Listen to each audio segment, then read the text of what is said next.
بسم اللہ الرحمن الرحیم۔ سورہ الحدید 1 سے 19 تک کا ترجمہ پیش کر رہے ہیں۔ شروع اللہ کا نام لے کر جو بڑا مہربان نہایت رحم والا ہے۔ اللہ کی تسبیح کی ہے ہر اس چیز نے جو زمین اور آسمانوں میں ہے، اور وہی زبردست دانا ہے۔ زمین اور آسمانوں کی سلطنت کا مالک وہی ہے، زندگی بخشتا ہے اور موت دیتا ہے، اور ہر چیز پر قدرت رکھتا ہے۔ وہی اول بھی ہے اور آخر بھی، ذاخر بھی ہے اور مخفی بھی ہے، اور وہ ہر چیز کا علم رکھتا ہے۔ وہی ہے جس نے آسمانوں اور زمین کو 6 دنوں میں پیدا کیا اور پھر عرش پر جلوہ فرما ہوا۔ اس کے علم میں ہے جو کچھ زمین میں جاتا ہے اور جو کچھ اس سے نکلتا ہے، اور جو کچھ آسمان سے اترتا ہے اور جو کچھ اس میں چڑھتا ہے۔ وہ تمہارے ساتھ ہے جہاں بھی تم ہو، جو کام بھی کرتے ہو اس سے وہ دیکھ رہا ہے۔ وہی زمین اور آسمانوں کی بادشاہی کا مالک ہے، اور تمام معاملات فیصلے کے لیے اسی کی طرف رجوع کیے جاتے ہیں۔ وہی رات کو دن میں اور دن کو رات میں داخل کرتا ہے، اور دلوں کے چھپے ہوئے راز تک جانتا ہے۔ ایمان لاؤ اللہ اور اس کے رسول پر، اور خرچ کرو ان چیزوں میں سے جن پر اس نے تم کو خلیفہ بنایا ہے۔ جو لوگ تم میں سے ایمان لائیں گے اور مال خرچ کریں گے ان کے لیے بڑا اجر ہے۔ تمہیں کیا ہو گیا ہے کہ تم اللہ پر ایمان نہیں لاتے، حالانکہ الرسول تمہیں اپنے رب پر ایمان لانے کی دعوت دے رہا ہے، اور وہ تم سے عہد لے چکا ہے اگر تم واقعی ماننے والے ہو۔ وہ اللہ ہی تو ہے جو اپنے بندوں پر صاف صاف آیات نازل کر رہا ہے تاکہ تمہیں طریقوں سے نکال کر روشنی میں لے آئے، اور حقیقت یہ ہے کہ اللہ تم پر نہایت شفیق اور مہربان ہے۔ آخر کیا وجہ ہے کہ تم اللہ کی راہ میں خرچ نہیں کرتے، حالانکہ زمین اور آسمانوں کی میراث اللہ ہی کے لیے ہے؟ تم میں سے جو لوگ فتح کے بعد خرچ اور جہاد کریں گے وہ کبھی ان لوگوں کے برابر نہیں ہو سکتے جنہوں نے فتح سے پہلے خرچ اور جہاد کیا ہے۔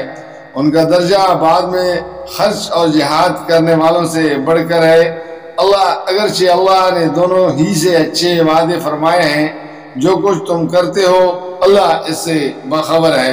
کون ہے جو اللہ کو قرض دے اچھا قرض تاکہ اللہ اس سے کئی گناہ بڑھا کر واپس دے، اور اس کے لیے بہترین اجر ہے اس دن جب کہ تم مومن مردوں اور عورتوں کو دیکھو گے کہ ان کا نور ان کے آگے آگے اور ان کے دائیں جانب دوڑ رہا ہوگا۔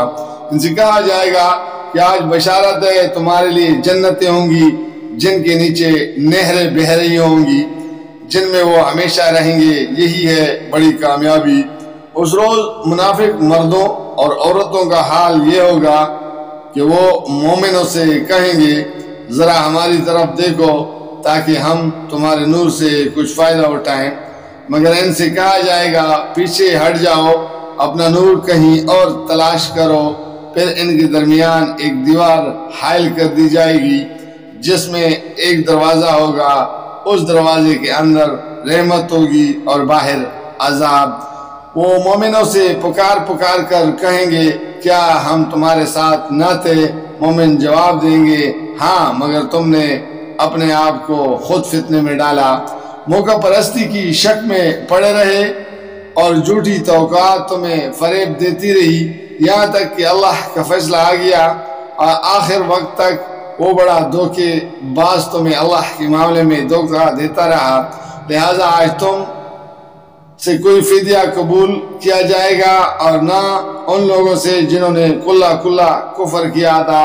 تمہارا ٹھکانہ جہنم ہے، وہی تمہاری خبر گیری کرنے والی ہے، اور یہ بدترین انجام ہے۔ کیا ایمان لانے والوں کے لیے ابھی وہ وقت نہیں آیا کہ ان کے دل اللہ کے ذکر سے پگھلیں اور اس کے نازل کردہ حق کے آگے جھکیں، اور ان لوگوں کی طرح نہ ہو جائیں جنہیں پہلے کتاب دی گئی تھی، پھر ایک لمبی مدت ان پر گزر گئی تو ان کے دل سخت ہو گئے، اور آج ان میں سے اکثر فاسق بنے ہوئے ہیں۔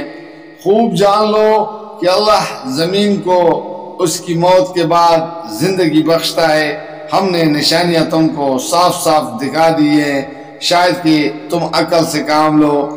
مردوں اور عورتوں میں سے جو لوگ صدقات دینے والے ہیں اور جنہوں نے اللہ کو قرض حسنہ دیا ہے، ان کو یقیناً کئی گناہ بڑھا کر دیا جائے گا اور ان کے لیے بہترین اجر ہے۔ اور جو لوگ اللہ اور اس کے رسول پر ایمان لائے ہیں وہی اپنے رب کے نزدیک صدیق اور شہید ہیں، ان کے لیے ان کا اجر اور ان کا نور ہے۔ اور جن لوگوں نے کفر کیا اور ہماری آیات کو جھٹلایا ہے وہ دوزخی ہیں۔